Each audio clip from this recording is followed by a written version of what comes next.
Voici une vidéo CM2 pour comprendre la phrase simple et la phrase complexe. Alors, une phrase simple, c'est facile. C'est une phrase qui ne contient qu'un seul verbe conjugué. Comme ici, regardez, il rentre chez lui. Où est le verbe dans cette phrase? Eh bien, le verbe, c'est l'action, c'est ce qu'on fait. Qu'est-ce qu'on fait dans cette phrase? On rentre chez nous, donc rentrer, c'est le verbe. Alors là, il est conjugué parce que sinon, il serait à l'infinitif. Vous savez, infinitif, c'est manger, jouer, finir, faire, mordre, etc. Là, il y a un sujet devant, il est au présent, c'est un verbe conjugué. Il peut être au futur, à l'imparfait, etc. Donc, pour revenir à notre leçon, un verbe dans la phrase, on appelle toute cette phrase-là une phrase simple. Quand dans une phrase, il y a plusieurs verbes, ça veut dire 2 verbes, 3 verbes, 4 verbes, même plus, eh bien, on va appeler cette phrase une phrase complexe. Je goûte et je fais mes devoirs. Là, je fais 2 choses, d'accord? D'abord, je goûte, après, je fais mes devoirs. Goûter, faire. Il y a 2 verbes, c'est une phrase complexe. Allez, on s'entraîne, on va voir si vous avez vraiment bien compris. Alors, si vous avez bien compris, allez-y, coupez la vidéo et faites cet exercice. Ce qu'il faut faire ici, c'est savoir en fait pour chaque phrase si c'est une phrase simple ou une phrase complexe. Les gens passent et le chien aboie. Si vous voulez, on peut aussi la faire ensemble, d'accord? On est parti. Ici, les gens passent, c'est le verbe. Pour trouver les verbes, ce sont les actions, Qu'est-ce qu'on fait? Que font les gens? Ils passent. Que fait le chien? Il aboie. Eh bien ici, on a 2 verbes. C'est une phrase complexe. Je mets un C pour complexe, d'accord? Je suis en vacances depuis hier soir. Ici, suis, c'est le verbe être. On le connaît. Je suis, tu es, il est. Est-ce qu'il y a d'autres verbes dans cette phrase? Alors, pour savoir si un mot est un verbe, eh bien je le conjugue. Imaginons qu'on se dise, tiens, peut-être que vacances est un verbe. Alors je le conjugue, ça veut dire que devant, je vais mettre le pronom sujet. Je vacances, tu vacances, il vacances. Ben non, ça ne marche pas. Donc qu'est-ce que ça veut dire? Eh bien, il n'y a qu'un seul verbe. Cette phrase est une phrase simple. Le tigre est un animal sauvage. Alors là, le verbe est ici. C'est le verbe être, je le connais lui. Je suis, tu es, il est. Est-ce qu'il y a d'autres verbes dans cette phrase? Non. Du coup, un seul verbe, c'est une phrase simple. Le vent se lève et les branches tremblent. Qu'est-ce qu'on fait dans cette phrase? Que fait le vent? Il se lève. Que font les branches? Elles tremblent. Il y a ici 2 verbes dans cette phrase. Alors, ben oui, on commence à avoir l'habitude. C'est une phrase complexe. Le joueur intercepte la balle avec facilité. Que fait-on dans cette phrase? Que fait le joueur? Il intercepte. Ça veut dire qu'il attrape en fait. Est-ce qu'il y a d'autres verbes dans cette phrase?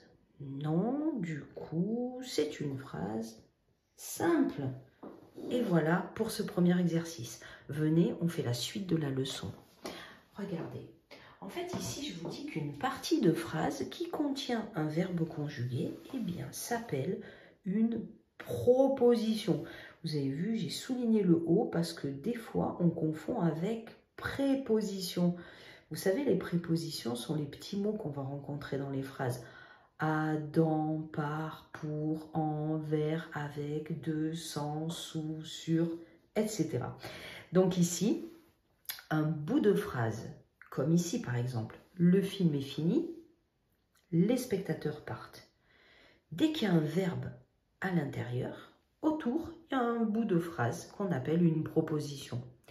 Ici, il y a 2 propositions puisque regardez, il y a 2 verbes. On peut couper donc en parties. Le film est fini, ça fait un bloc. Vous avez vu, ça veut dire quelque chose. Les spectateurs partent, ça fait un bloc, ça veut dire quelque chose. On n'appelle pas ça un bloc, une partie, mais tout simplement une proposition, une proposition. C'est juste du vocabulaire, d'accord? Alors, les crochets, c'est nous qui les mettons pour dire le début et la fin de chaque proposition. On peut les mettre où on veut, mais il faut que ça ait du sens. Si par exemple, je commence là, le film est fini, les spectateurs, et j'arrête là, ça ne veut rien dire. Du coup, si ça ne veut rien dire, ça veut dire que on n'a pas défini la bonne proposition. Alors, on va s'entraîner, d'accord? Parce que ça, c'est un tout petit peu plus difficile, mais vous allez y arriver quand même. Hop! Vous avez vu, ici, on a les phrases de tout à l'heure. Ici, dans cette première phrase, j'ai 2 verbes. Du coup, il y a, eh oui, 2 propositions. On va mettre des crochets. Allez, on est parti. Donc ici, on met des crochets. Les gens passent et le chien aboie. Ben, ça fait une proposition là. Les gens passent, j'ai un verbe dedans. Le chien aboie, j'ai un autre verbe dedans. Ça veut dire quelque chose, ça veut dire quelque chose. Oui, je sais, j'ai laissé ça ici exprès au milieu. Après, je vous explique, d'accord? Ça va être une autre vidéo. Je suis en vacances depuis hier soir. Alors ici, regardez, j'ai un verbe conjugué. Ça veut dire qu'il n'y a qu'une seule proposition. Alors là, eh bien, c'est la phrase en entier. Et oui, tout simplement. On continue. Le tigre est un animal sauvage. Un seul verbe, une seule proposition. La phrase en entier est une proposition. Le vent se lève et les branches tremblent. 2 verbes, 2 propositions. Le vent se lève, les branches tremblent. Vous avez vu? Chaque proposition veut dire quelque chose. Hein. Je n'ai pas coupé au hasard. Hein. Je n'ai pas fait se lève et les branches. Vous voyez? Ça ne veut rien dire. Ce n'est pas une proposition. Même s'il y a un verbe dedans, hein. Il faut vraiment que ça veuille dire quelque chose. Le joueur intercepte la balle avec facilité, un seul verbe, donc une seule proposition, la phrase en entier. Bon, eh ben on avance bien. Hein. Je vous ai encore préparé un dernier exercice avant qu'on se quitte. Allez, je vous le présente, il est derrière, ici. Donc là, j'ai fait 2 petites phrases, et c'est à ça que ça sert les phrases complexes. Au lieu de faire 2 petites phrases, on en fait une seule, plus grande. Et c'est comme ça qu'on arrive à faire des phrases plus jolies. Je ne le connais pas, point. Il est très célèbre. Là, on a bien 2 phrases complètement différentes. Regardez, il y a un point.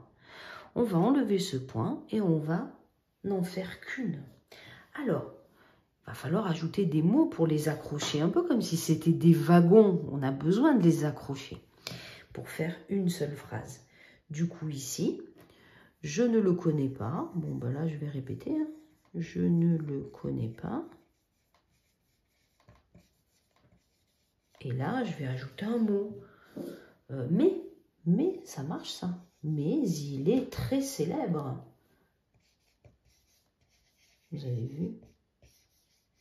Ici, c'est pas très difficile. On les accroche.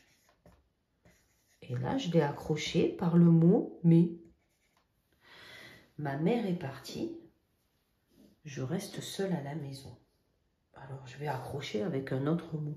Allez, je vous laisse réfléchir. Moi, j'écris déjà « ma mère est partie » parce que celle-là, on ne la change pas.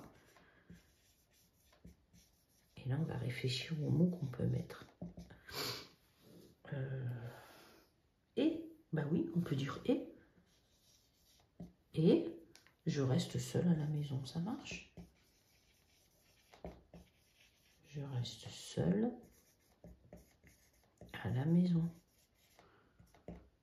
Et voilà. Du coup, 2 phrases différentes, mais j'en ai fait une grande. C'est bien, j'arrive à faire des phrases plus grandes maintenant. Certains iront faire la sieste, d'autres joueront. Alors là, il y a un T qui a été effacé. Je vais le remettre avec le point. Donc, ben là, je vais réécrire déjà. Certains iront faire la sieste.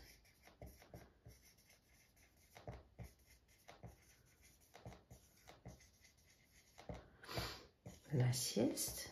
Et alors là, regardez, je vais en faire autre chose. Je peux aussi mettre une virgule. Ça marche. C'est ce qu'on appelle un signe de ponctuation. D'autres joueront. Alors, ce que je vous disais tout à l'heure, c'est ça, c'est que la leçon, en fait, continue. Et elle continue en expliquant comment on peut accrocher les propositions entre elles. Regardez, ici, j'ai accroché les 2 propositions par le mot « mais ». Ici, j'ai accroché les 2 propositions par le mot « et ». Et ici, je les ai accrochées avec un signe de ponctuation. J'aurais pu mettre aussi 2 points, enfin, peut-être dans une autre phrase, un point-virgule, 2 points ou une virgule. Et ce sont deux façons différentes d'accrocher les propositions, mais ça, on en parlera dans une autre vidéo.